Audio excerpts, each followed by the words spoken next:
So may I request Mr. Lakshmi to deliver his inaugural keynote address. With a big round of applause to Mr. Lakshmi.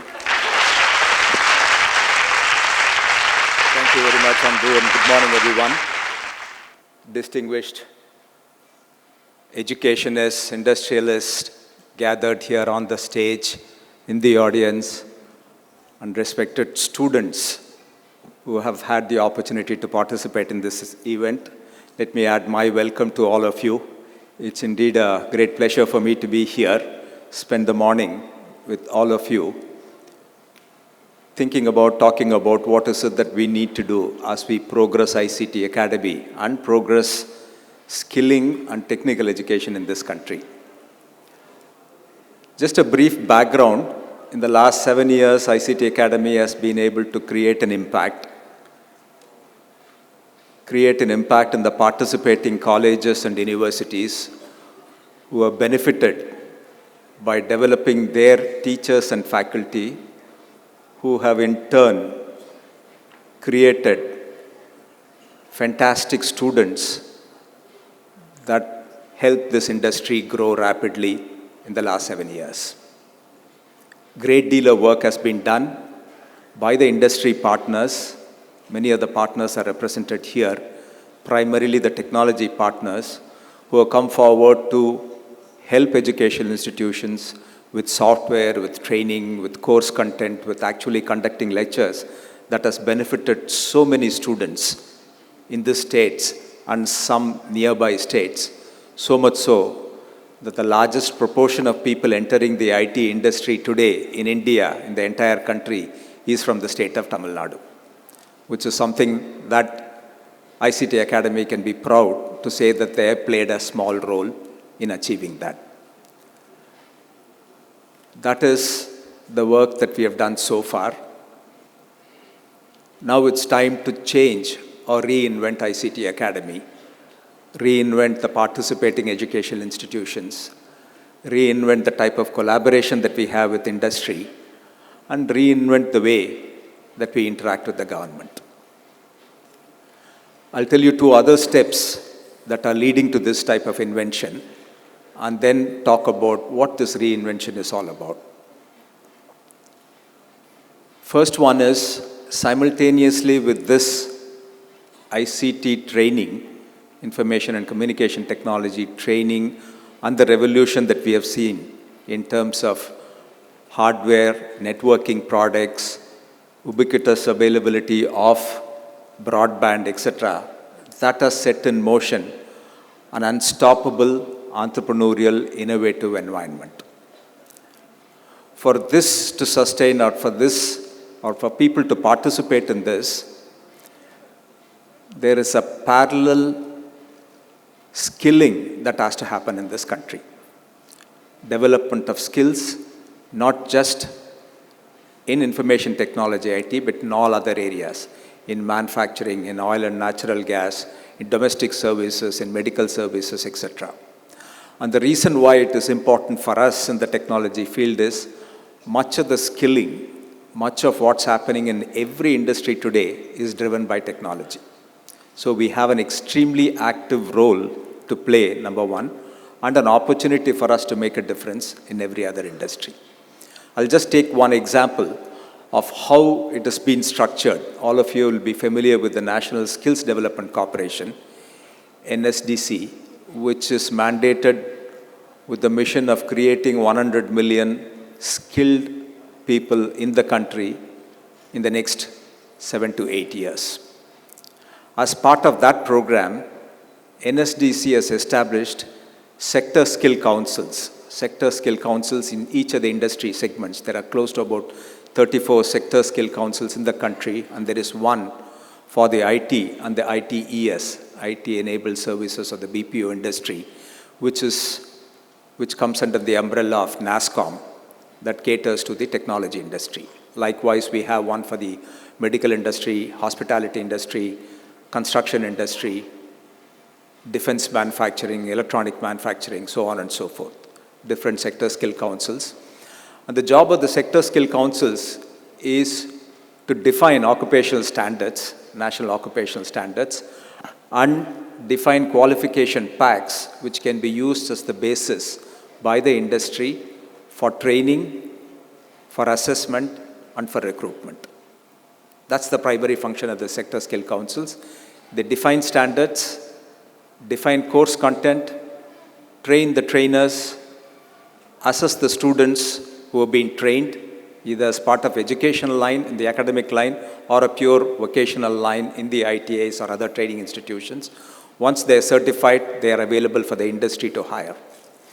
And the industry on its part has been playing a very active role in the sector skill councils to define these standards, to define the content, define the type of training that is required that will be relevant to the industry.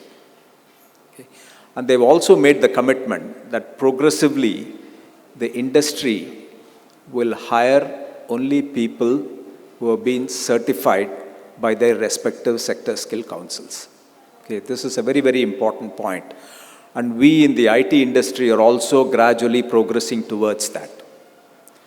The IT Sector Skill Council has defined, as I said, all the various quality levels, qualification levels, level 1 to level 10, who can be hired by the industry. The course material is available. By the way, it's important for all the educational institutions to visit the Sector Skill Council site. There is plenty of content that is available that can be used for training, for education in the respective institutions. And then once the students get assessed, many companies would progressively say, we don't need to do any aptitude test or any entrance test. If you've got a certificate from NSDC or your sector skill councils, that's good enough criteria for us to hire you into the industry. That's beginning to happen, and companies like Cognizant, TCS, etc. have made that commitment to bypass these type of tests progressively, not yet, but progressively over the next 1 to 2 years, so that students from colleges, once they are certified by an independent body, they can enter the industry. So that framework is in place. That is something that has been developed in the last 3 years. And the first major challenge that we are facing in that sector skill council is that what we developed over the last 2 to 3 years, while it is basic, continues to be relevant, there are newer demands that's coming from the industry. What we defined as content that will be sufficient for people to participate in this IT revolution is no longer sufficient. So the Sector Skill Council over the next 1 year will be investing a lot of time and effort in collaboration with our industry partners, particularly the partners that are represented here, like IBM, Microsoft, Oracle, Autodesk, etc., to come up with newer content, newer job specifications, new occupational standards, new qualification packs that are ready for the new digital world. The digital revolution that we see, that is sweeping the country, in fact sweeping the world, is making such an impact that the traditional ways of training and developing and equipping our people is no longer relevant. Earlier days, we used to talk about programming as the key skill that is required, which is still an important skill that is required, where for machines, for the machine architecture to work, you have to load a program or pre-program them for them to function. But we are entering an era of neuromorphic computers, machine learning, artificial intelligence, and so on, where computers will function without pre-programming. They will learn by observing with all the type of sensors that we have. They will learn through special software that they come with. They will learn through platforms and other software products that will facilitate this type of learning. So much so that in the years to come, the programmers will not be doing the type of programming that they do today. Things are going to be dramatically different. A lot of things will have to be unlearned and newer things have to be learned. And it is going to be easy. You don't have to program machines anymore. They learn automatically. But then how do we develop those type of machines? How do we create intelligence in those type of machines? How do we pass on the type of learning that we have had to machines? That requires a whole new science, whole new technology platform, and that's what we have to start learning, and that's what, as academicians, you have to start teaching to the students. Okay. Help is on the way, because these are still early stages in the digital revolution. But unlike earlier revolutions that we have had, this digital revolution is going to be far more rapid. If it took 10 years for us to revamp in the government the passport system or the income tax system, where we can automatically file our tax returns, today we are able to see payment systems and payment gateways and payments processing and the transactions that are getting processed, those type of systems and technologies becoming available in 1 to 2 years. The new bank licenses that have been given to the small banks and the payment banks, many of them, within 6 months of their receiving the license, they are operational, they are ready. Why? They have deployed technology. So that is the rate at which this digital revolution is taking or changing or reinventing various industry, which is what we need to be prepared for. And that's the course that the ICT Academy is also going to take in the next 2 years, in terms of partnering with those that can provide that kind of digital capability.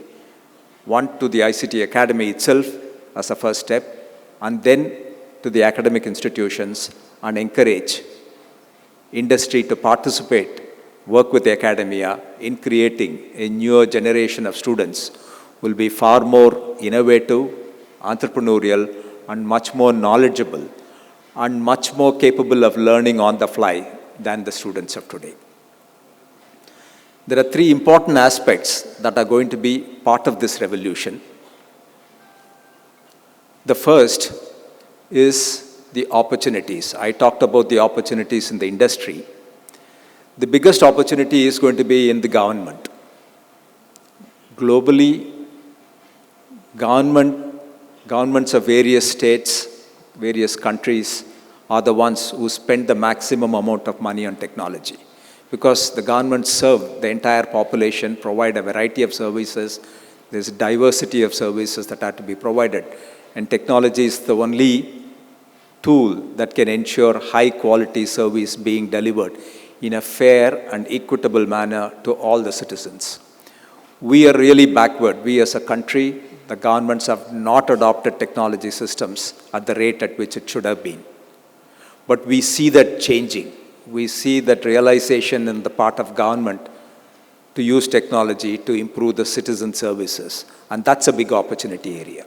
That's a huge opportunity, whether it's in traditional systems or newer systems. Okay. The direct benefit transfer and the systems associated with that, both in terms of individual citizen identification and security, is the backbone on which the entire new architecture is going to be built. So that's something that we have to be very, very conscious of in taking advantage of the opportunity that's going to be available in the government sector, participating, working with the government in taking all these services to them. I know it is a challenge to work with the government. ICT Academy itself has had its challenges and continues to have its challenges with the government, working with them, getting payments from them, etc. But that apart, we just cannot drop it. That's a responsibility that we have to discharge. And I would encourage all the industry partners here to keep that in mind as a huge responsibility as well as an opportunity. And 2 other things that will enable this digital revolution to be successful are education in mathematics, number 1, and the now familiar term called design thinking. There are 2 small but important and significant aspects that we have to encourage among all the students in their new way of thinking. Because these 2 are going to be a very, very important component in the digital revolution. And for those people who want to be really successful, be innovative, have successful enterprise in this space, these 2 aspects are going to be very, very important. Mathematics, needless to say, that's something that we have taken a great deal of pride in saying India as a country, Indians are very good in mathematics. One of the reasons why the IT industry has been successful, and why we have been successful not just in the IT industry, in the area of space research, in the area of frugal space research, I must say, in the area of fundamental research, etc. That's a backbone. And one of the things that we have noticed from ICT Academy is the dilution of mathematics education in schools and colleges. We have to rejuvenate that education because it is going to be extremely for us to be conversant and be very good in mathematics and statistics. We are processing so much data today and creating so much data and trying to get business insight, and none of that is possible without mathematics. Whether it's the field of economics or in the field of biology or any science, mathematics is going to be such an important component. Okay, just to, a couple of days back, you must have seen in the papers about LIGO, the Laser Interferometer Gravitational Field or Theory Research Organization, that has finally proven or identified the existence of gravitational field in the space-time arena. Very significant scientific accomplishment. Okay. And the people who have been involved in that have been mathematicians, predominantly mathematicians. And we in India are very, very fortunate that we will have one of those LIGO centers that will be constructed and installed in India at a substantial cost that will further progress research in the areas of science. And 2 institutions are going to be playing an active role in the LIGO Center and further research. IIT Madras, Department of Engineering, Physics, Science and Mathematics, and the Chennai Mathematical Institute. Chennai Mathematical Institute is dedicated to research both in theoretical and applied mathematics. These are the 2 institutions. And it's such a fantastic opportunity, all because of their not just familiarity, not just conversance in mathematics, but their expertise in the field of mathematics. That's where the future is, and it is something that we have to take note of as academicians to emphasize the need for mathematics education.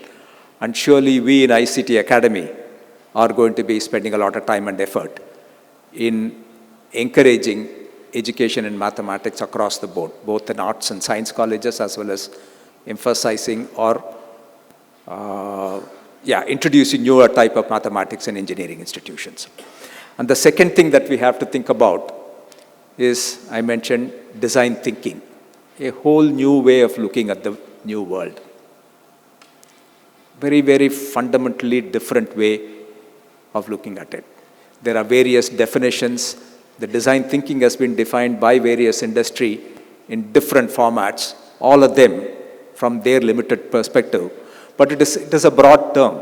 It's a broad term. The simple way to look at it would be to say, we are moving away from looking at a problem that faces us today and trying to solve that problem, which is the traditional way of problem solving, to design thinking, which encourages us not to look at a problem and solve the problem, but to look at an end state, a desirable state that we want to get to, a desirable solution, and work towards that solution rather than worrying about the problem and be mired with the day-to-day activities engaged with solving the problem. It's a very, very significant shift. And the reason why it has become far more relevant today is building a solution in the design thinking aspect is very fast. 10 years back, if we had attempted to build a solution, it would have taken enormous amount of time. But with the methodologies like the agile methodology, with the technology that we have today, it is possible for us to live with the problem for a limited time, but come up with design thinking and an end state solution that's far superior to whatever we have experienced in the past.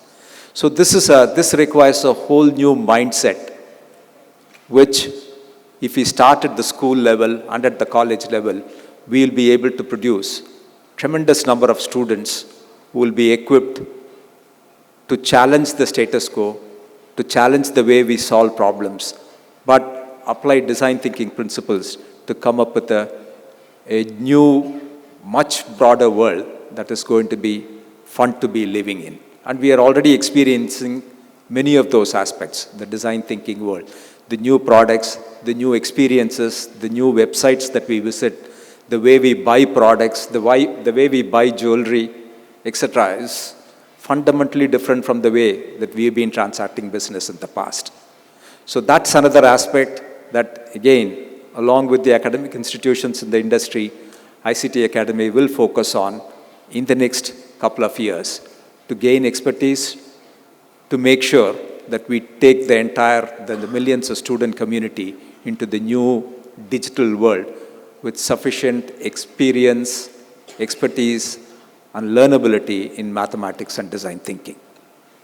And while we are doing this in the academy, we also have a much larger responsibility that we have undertaken. ICT Academy model has been studied.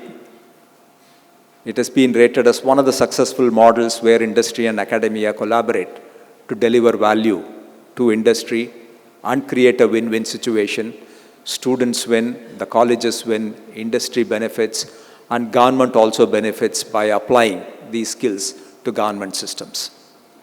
Niti Aayog, our primary planning body in the country, has spent some time dissecting this model, and they've recommended that the ICT Academy should set up branches or chapters in the various states in the country so that whatever we've been able to achieve here in Tamil Nadu is available to other states also.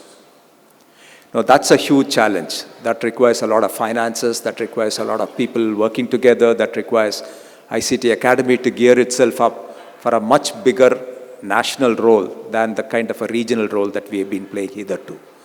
That requires participation by industry, by the academic institutions, many of whom have got the expertise that you can share with students, teachers, colleges, and universities in the other states. The first challenge that we are working on is how do we financially sustain ICT Academy? Today, ICT Academy is not fully financially sustainable.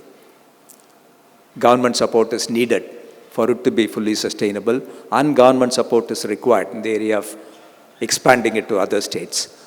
While that model is being worked out, I would encourage the industry to come up with models that have worked in other parts of the world so that we can use some of the learnings from those ideas, build it as part of ICT Academy, and take it to the rest of the country. There is then one great example that I saw this morning.